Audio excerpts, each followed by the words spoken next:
ನಮಸ್ಕಾರ ವೀಕ್ಷಕರೇ. ಹಾಸನದ ಅಧಿದೇವತೆ ಶಕ್ತಿ ದೇವತೆ ಹಾಸನಾಂಬೆಯ ಪವಾಡ ಮತ್ತು ಇತಿಹಾಸವನ್ನ ತಿಳಿಯಲೇಬೇಕು. ಹಾಸನಾಂಬ ದೇವಾಲಯದ ವಿಶೇಷತೆ ಎಂದರೆ ವರ್ಷಕ್ಕೊಮ್ಮೆ ಮಾತ್ರ ಇಲ್ಲಿ ದೇವಾಲಯದ ಬಾಗಿಲನ್ನು ತೆರೆಯಲಾಗುತ್ತದೆ.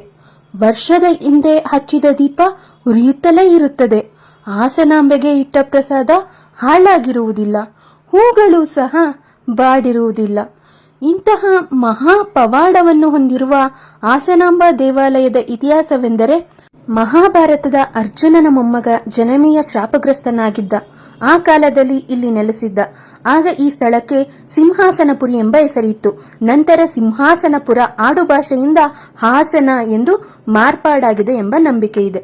ಸಪ್ತ ಮಾತೃಕೆಯರಾದ ಇಂದ್ರಾಣಿ, ವೈಷ್ಣವಿ, ಕುಮಾರಿ, ಮಹೇಶ್ವರಿ, ಬ್ರಾಹ್ಮಿ ದೇವಿ, ವರಾಹಿ ಮತ್ತು ಚಾಮುಂಡಿ ಅಮ್ಮನವರು ವಾರಣಾಸಿ ಕಡೆಯಿಂದ ದಕ್ಷಿಣದ ಕಡೆಗೆ ವಿಹಾರಕ್ಕೆ ಬಂದರಂತೆ. ಇಲ್ಲಿನ ಪ್ರಕೃತಿ ಸೌಂದರ್ಯಕ್ಕೆ ಮನಸೊತ್ತು ಇಲ್ಲಿ ನೆಲೆಸಲು ನಿರ್ಧರಿಸಿದರಂತೆ. ಆ ಕ್ಷೇತ್ರವೇ ಸಿಂಹಾಸನಪುರಿ, ಅಂದರೆ ಹಾಸನ ಎಂದು ವರ್ಣಿಸಲಾಗಿದೆ.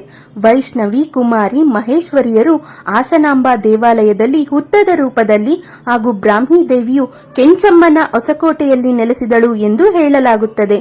ಇನ್ನು ಉಳಿದ ದೇವತೆಯರಾದ ಚಾಮುಂಡಿ, ವರಾಹಿ, ಇಂದ್ರಾಣಿ ದೇವಿಗೆರೆಯ ಬಳಿ ನೆಲೆಸಿದರು ಎನ್ನುವ ಇತಿಹಾಸವಿದೆ.